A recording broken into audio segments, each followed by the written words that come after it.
নমস্কাৰ মই ঋতুৰাজ টাইমিটৰ দৰ্শকসকলৰ বাবে এই মুহূৰ্তত লৈ আহিছোঁ এটা ডাঙৰ খবৰ। যদিহে আপুনি সংখ্যালঘু অধ্যুষিত অঞ্চলত বসবাস কৰিছে তেনেহলে আপোনাৰ বাবে আছে এটা গুৰুত্বপূৰ্ণ খবৰ। কিয়নো ৰাজ্য চৰকাৰে যদি আপুনি বিচাৰে তেনেহলে দিব মৰাণস্তৰ লাইসেন্স। এই কথা ইতিমধ্যে ৰাজ্যিক কেবিনেট বৈঠকৰ অন্তত ৰাজ্যৰ মুখ্যমন্ত্ৰী ডক্টৰ হিমন্ত বিশ্ব শৰ্মাই সদৰি কৰা পৰিলক্ষিত হৈছে। যদি আপুনি খিলঞ্জীয়া অধ্যুষিত অঞ্চলত বসবাস কৰা নাই, যদি আপুনি সংখ্যালঘু অধ্যুষিত অঞ্চলত বসবাস কৰিছে, যদি আপোনাৰ জীৱনৰ প্ৰতি নিৰাপত্তাৰ ভাবুকি আছে তেনেহলে আপুনি আবেদন কৰিব পাৰিব মৰাণস্তৰ বাবে। কিদৰে মৰাণস্তৰ বাবে আপুনি আবেদন কৰিব, মৰাণস্তৰ লাইসেন্সৰ বাবে কিদৰে আবেদন কৰিব, সেই সন্দৰ্ভত বিস্তৃত তথ্য এই মুহূৰ্তত টাইমিটৰ দৰ্শকসকলৰ বাবে লৈ অহাৰ চেষ্টা কৰিছোঁ। এটা ডাঙৰ খবৰ এই মুহূৰ্তত টাইমিটৰ দৰ্শকসকলক জনাইছোঁ। খিলঞ্জীয়াৰ সুৰক্ষাৰ বাবে চৰকাৰক যদি এতিয়াৰ পৰা বিচাৰে তেনেহলে মৰাণস্তৰ লাইসেন্স আপুনি লাভ কৰিব। খিলঞ্জীয়া লোকৰ সংখ্যা যি অঞ্চলতেই কম তাত লাভ কৰিব মৰাণস্তৰ লাইসেন্স। ৰাজ্যত চলি আছে বাংলাদেশী বিতৰণৰ প্ৰক্ৰিয়া আৰু ৰাজ্যত বাংলাদেশী বিতৰণৰ প্ৰক্ৰিয়া চলি থকাৰ মাজতেই এতিয়া ৰাজ্যৰ মুখ্যমন্ত্ৰীৰ ডাঙৰ ঘোষণা। জিলাই জিলাই আৰম্ভ হৈছে বাংলাদেশীক বিচাৰি অভিযান আৰু এই ক্ষেত্ৰত খিলঞ্জীয়া লোকসকল যাতে নিৰাপত্তাত থাকে তাৰ বাবে বৃহৎ সিদ্ধান্ত। নগাঁও, ঢিং, ৰূপহী, গোৱালপাৰা, ধুবুৰী, জনিয়া এনে বিভিন্ন প্ৰান্ত আছে যিসমূহ অধিক স্পৰ্শকাতৰ। মৰিগাঁও, বৰপেটা, দক্ষিণ শালমাৰা, মানকাছাৰ আৰু অন্যান্য কেইবাটাও প্ৰান্ত। গোৱালপাৰাৰ কথাও উল্লেখ কৰিলে মুখ্যমন্ত্ৰীগৰাকীয়ে। বিভিন্ন জিলাৰ বিভিন্ন অঞ্চলৰ খিলঞ্জীয়া লোকসকলে মৰাণস্তৰ লাইসেন্স যদি বিচাৰে তেনেহলে লাভ কৰিব। অসম বাংলাদেশ সীমান্তত খিলঞ্জীয়াক লক্ষ্য কৰি ল'ব পাৰে বাংলাদেশীয়ে আৰু এই কাৰণতেই খিলঞ্জীয়াক মৰাণস্তৰ লাইসেন্স দিয়াৰ ব্যৱস্থা ৰাজ্য চৰকাৰে গ্ৰহণ কৰিছে। চৰকাৰে এই বৃহৎ সিদ্ধান্ত ইতিমধ্যে গ্ৰহণ কৰিছে। যদি আপোনাক এটা বন্দুক অথবা অন্যান্য আগ্নেয়াস্ত্ৰৰ আপোনাক যদি লাইসেন্সৰ প্ৰয়োজন হয় তেনেহলে ৰাজ্য চৰকাৰৰ ওচৰত আপুনি কৰিব পাৰিব আবেদন। লাইসেন্স আবেদন কৰিলে আপুনি লাভ কৰিব লাইসেন্স।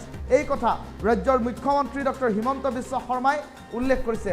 কেৱল খিলঞ্জীয়া লোককহে মৰাণস্তৰ লাইসেন্স প্ৰদান কৰা হ'ব। এই মুহূৰ্তৰ সবাতোকৈ ডাঙৰ খবৰ দুটাই মিনিটৰ দৰ্শকসকলক জনাইছোঁ। কিয়নো দেখিবলৈ পোৱা গৈছে এতিয়া এনে কেতবোৰ প্ৰান্ত আছে য'ত সংখ্যালঘু অধ্যুষিত অঞ্চলসমূহত খিলঞ্জীয়া লোকৰ প্ৰভুত্ব কম।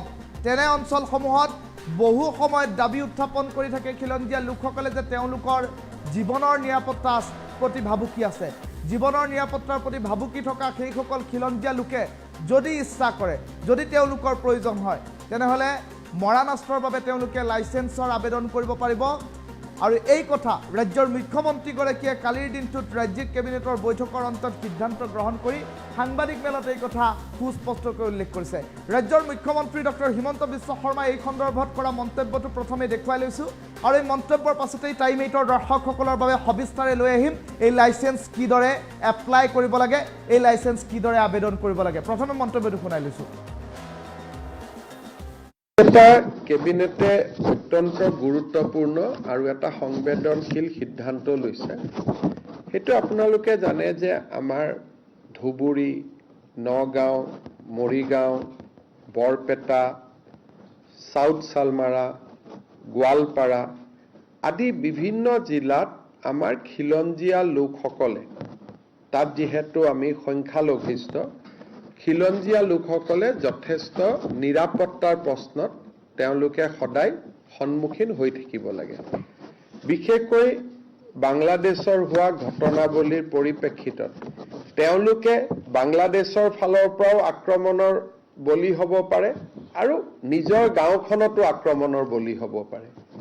সেই পৰিপ্ৰেক্ষিতত আজি কেবিনেটে সিদ্ধান্ত লৈছে যে আমাৰ অসমত এনেকুৱা যিবিলাক ভালনাৰেবল এৰিয়া আছে তাত খিলঞ্জীয়া জনসাধাৰণক আৰ্ম লাইসেন্স দিয়া হ'ব। আমি তেওঁলোকক আৰ্ম লাইসেন্স দিম। তেওঁলোকে যাতে কোনোবাই যদি ভাবে যে মই বন্দুক কিনিম বা মই আগ্নেয়াস্ত্ৰ ৰাখিম, তাৰ কাৰণে আজি আমি এটা স্কিম এনাউন্স কৰিছোঁ, special schemes for grant of arm licences to original inhabitants and indigenous Indian citizen in vulnerable and remote areas of Assam. আমাৰ বহুত সময়ত আমি দেখা পাওঁ যে নিৰাপত্তাৰ প্ৰশ্নত তেখেতসকল ভোগ কৰি থাকে আৰু বিশেষকৈ এতিয়া যিহেতু বাংলাদেশী নাগৰিক আদি বিতৰণৰ বহুত কাম আমাৰ চলি আছে, গতিকে এই অঞ্চলবিলাকত আমাৰ যিখিনি থলুৱা খিলঞ্জীয়া লোক আছে তেওঁলোক যথেষ্ট নিৰাপত্তাৰ এটা শংকাত ভুগি থাকে। আৰু কিছুমান গাঁৱত অকণমান তেওঁলোকৰ পপুলেশ্যন আছে। ক'ৰবাত ধৰক মই এতিয়া নিজেই জানো যে বাঘবৰ জনিয়াৰ ভিতৰত এখন গাঁৱত কৰবাত 500 ঘৰ মানুহে বাকী আছে আৰু কোনো নাই। গতিকে এতিয়া সেই মানুহখিনিৰ কোনোবাই যদি চৰকাৰে বন্দুকটো কিনি নিদিয়ে, কিন্তু কোনোবাই যদি লাইচেন্স বিচাৰে আমি তেওঁলোকক উদাৰভাৱে লাইচেন্স দিম যাতে তেওঁলোকে নিজৰ ৰক্ষণাবেক্ষণ কৰিব পাৰে। এইটো এটা সেই অঞ্চলৰ মানুহৰ বহুদিনীয়া এটা অনুৰোধ আৰু দাবী আছিলে। ইয়াৰ ফলত ধিং, ৰূপহী, লাহৰীঘাট এই অঞ্চলবিলাকৰ পকেটত যিবিলাক আমাৰ অসমীয়া মানুহ এতিয়াও আছে তেওঁলোকে সদায় ভয়ত জাগাখিনিৰ পৰা ওলাই আহিব লাগে, মাটি বাৰী বিক্ৰী কৰি ওলাই আহিব লাগে। এতিয়া আমি তেওঁলোকক কৈছো যে চৰকাৰে আপোনালোকে লাইচেন্স খোজক, আমি আৰ্মছ লাইচেন্স আপোনালোকক দি দিম, আপোনালোকে তাত অন্তত এটা সাহসেৰে সৈতে থাকিব পাৰিব। চৰকাৰেতো সাহস দিয়ে আছে, এটা অতিৰিক্তভাৱেও আপোনালোকে এটা সাহস পাব। এই এটা সিদ্ধান্ত আজি কেবিনেটে খুব এটা ইম্পৰ্টেণ্ট মাইলষ্টন। বহু দিনৰ পৰা এই দাবীবিলাক অসম আন্দোলনৰ সময়ৰ পৰা এই দাবীবিলাক আছিলে, কিন্তু কোনো চৰকাৰে সাহস কৰা নাছিলে যে আমি দিব পাৰিম নোৱাৰিম। এই দাবীবোৰ আজি নহয়, অসম আন্দোলনৰ দিনাখনৰ পৰা এই দাবীবোৰ আছিলে। আৰু তেতিয়াই যদি আমাৰ থলুৱা মানুহখিনিক আৰ্ম লাইচেন্স আমি দিলোহেঁতেন, হয়তো বহুত মানুহ নিজৰ ঘৰ মাটি বিক্ৰী কৰি নাহিলেহেঁতেন। আজি কেবিনেটে যিটো আমাৰ যিটো জাতি মাটি ভেটিৰ যিটো কল্পনা তাক আমি আগুৱাই লৈ গৈ আজি আমি সিদ্ধান্ত লৈছো যে য'তে অসমীয়া মানুহ সংখ্যালঘিষ্ঠ, থলুৱা মানুহ, জনজাতীয় লোক য'তেই সংখ্যালঘিষ্ঠ তেওঁলোকে তাতে আৰ্মছ লাইচেন্সৰ কাৰণে আবেদন কৰিব পাৰিব আৰু চৰকাৰে উদাৰভাৱে তেওঁলোকক আৰ্মছ লাইচেন্স দিয়াৰ ব্যৱস্থা কৰিব। কিন্তু এইটো নহয় যে আমি বন্দুকটো কিনি দিম, সেইটো কনফিউজ কৰিব নালাগে। আমি কাকো বন্দুক কিনি নিদিওঁ, কিন্তু কোনোবাই যদি আৰ্মছ বিচাৰে তেতিয়াহ'লে আমি তেওঁলোকক আৰ্মছ আমি দিয়াৰ ব্যৱস্থা কৰিম। এটা কেবিনেটে অত্যন্ত গুৰুত্বপূৰ্ণ আৰু এটা সংবেদনশীল সিদ্ধান্ত লৈছে। সেইটো আপোনালোকে জানে যে আমাৰ ধুবুৰী, নগাঁও, মৰিগাঁও, বৰপেটা, চাউথ চালমাৰা, গোৱালপাৰা আদি বিভিন্ন জিলাত আমাৰ খিলঞ্জীয়া লোকসকলে, তাত যিহেতু আমি সংখ্যালঘিষ্ঠ, খিলঞ্জীয়া লোকসকলে যথেষ্ট নিৰাপত্তাৰ প্ৰশ্নত তেওঁলোকে সদায় সন্মুখীন হৈ থাকিব লাগে। বিশেষকৈ বাংলাদেশৰ হোৱা ঘটনাৱলীৰ পৰিপ্ৰেক্ষিতত তেওঁলোকে বাংলাদেশৰ ফালৰ পৰাও আক্ৰমণৰ বলি হ'ব পাৰে আৰু নিজৰ গাঁওখনতো আক্ৰমণৰ বলি হ'ব পাৰে। সেই পৰিপ্ৰেক্ষিতত আজি কেবিনেটে সিদ্ধান্ত লৈছে যে আমাৰ অসমত এনেকুৱা যিবিলাক ভালনাৰেবল এৰিয়া আছে তাত খিলঞ্জীয়া জনসাধাৰণক আৰ্ম লাইচেন্স দিয়া হ'ব। আমি তেওঁলোকক আৰ্ম লাইচেন্স দিম, তেওঁলোকে যাতে কোনোবাই যদি ভাবে যে মই বন্দুক কিনিম বা মই আগ্নেয়াস্ত্ৰ ৰাখিম, তাৰ কাৰণে আজি আমি এটা স্কিম এনাউন্স কৰিছো, special schemes for grant of arm licences to original inhabitants and indigenous Indian citizen in vulnerable and remote areas of Assam. আমাৰ বহুত সময়ত আমি দেখা পাওঁ যে নিৰাপত্তাৰ প্ৰশ্নত তেখেতসকল ভোগ কৰি থাকে আৰু বিশেষকৈ এতিয়া যিহেতু বাংলাদেশী নাগৰিক আদি বিতৰণৰ বহুত কাম আমাৰ চলি আছে, গতিকে এই অঞ্চলবিলাকত আমাৰ যিখিনি থলুৱা খিলঞ্জীয়া লোক আছে তেওঁলোক যথেষ্ট নিৰাপত্তাৰ এটা শংকাত ভুগি থাকে। আৰু কিছুমান গাঁৱত অকণমান তেওঁলোকৰ পপুলেশ্যন আছে।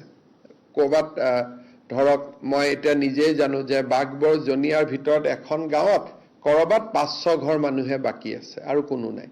গতিকে এতিয়া সেই মানুহখিনিৰ কোনোবাই যদি চৰকাৰে বন্দুকটো কিনি নিদিয়ে, কিন্তু কোনোবাই যদি লাইচেন্স বিচাৰে আমি তেওঁলোকক উদাৰভাৱে লাইচেন্স দিম যাতে তেওঁলোকে নিজৰ ৰক্ষণাবেক্ষণ কৰিব পাৰে। এইটো এটা সেই অঞ্চলৰ মানুহৰ বহুদিনীয়া এটা অনুৰোধ আৰু দাবী আছিলে। ইয়াৰ ফলত ঢিং, ৰূপহী, লাহৰীঘাট এই অঞ্চলবিলাকৰ পকেটত যিবিলাক আমাৰ অসমীয়া মানুহ এতিয়াও আছে, তেওঁলোকে সদায় ভয়ত জাগাখিনিৰ পৰা ওলাই আহিব লাগে, মাটি বাৰী বিক্ৰী কৰি ওলাই আহিব লাগে। এতিয়া আমি তেওঁলোকক কৈছোঁ যে চৰকাৰে আপোনালোকে লাইচেন্স খোজক, আমি আৰ্মছ লাইচেন্স আপোনালোকক দি দিম, আপোনালোকে তাত অন্তত এটা সাহসেৰে সৈতে থাকিব পাৰিব। চৰকাৰেতো সাহস দিয়ে আছে, এটা অতিৰিক্তভাৱেও আপোনালোকে এটা সাহস পাব। এই এটা সিদ্ধান্ত আজি কেবিনেটে খুব এটা ইম্পৰ্টেণ্ট মাইলষ্টন। বহু দিনৰ পৰা এই দাবীবিলাক অসম আন্দোলনৰ সময়ৰ পৰা এই দাবীবিলাক আছিলে, কিন্তু কোনো চৰকাৰে সাহস কৰা নাছিলে যে আমি দিব পাৰিম নোৱাৰিম। এই দাবীবোৰ আজি নহয়, অসম আন্দোলনৰ দিনাখনৰ পৰা এই দাবীবোৰ আছিলে। আৰু তেতিয়াই যদি আমাৰ থলুৱা মানুহখিনিক আৰ্ম লাইচেন্স আমি দিলোহেঁতেন, হয়তো বহুত মানুহ নিজৰ ঘৰ মাটি বিক্ৰী কৰি নাহিলেহেঁতেন। আজি কেবিনেটে যিটো আমাৰ যিটো জাতি মাটি ভেটিৰ যিটো কল্পনা, তাক আমি আগুৱাই লৈ গৈ আজি আমি সিদ্ধান্ত লৈছোঁ যে য'তে অসমীয়া মানুহ সংখ্যালঘিষ্ঠ, থলুৱা মানুহ, জনজাতীয় লোক য'তেই সংখ্যালঘিষ্ঠ, তেওঁলোকে তাতে আৰ্মছ লাইচেন্সৰ কাৰণে আবেদন কৰিব পাৰিব আৰু চৰকাৰে উদাৰভাৱে তেওঁলোকক আৰ্মছ লাইচেন্স দিয়াৰ ব্যৱস্থা কৰিব। কিন্তু এইটো নহয় যে আমি বন্দুকটো কিনি দিম, সেইটো কনফিউজ কৰিব নালাগে। আমি কাকো বন্দুক কিনি নিদিওঁ, কিন্তু কোনোবাই যদি আৰ্মছ বিচাৰে তেতিয়াহ'লে আমি তেওঁলোকক আৰ্মছ আমি দিয়াৰ ব্যৱস্থা কৰিম। এটা কেবিনেটে অত্যন্ত গুৰুত্বপূৰ্ণ আৰু এটা সংবেদনশীল সিদ্ধান্ত লৈছে। সেইটো আপোনালোকে জানে যে আমাৰ ধুবুৰী, নগাঁও, মৰিগাঁও, বৰপেটা, চাউথ চালমাৰা, গোৱালপাৰা আদি বিভিন্ন জিলাত আমাৰ খিলঞ্জীয়া লোকসকলে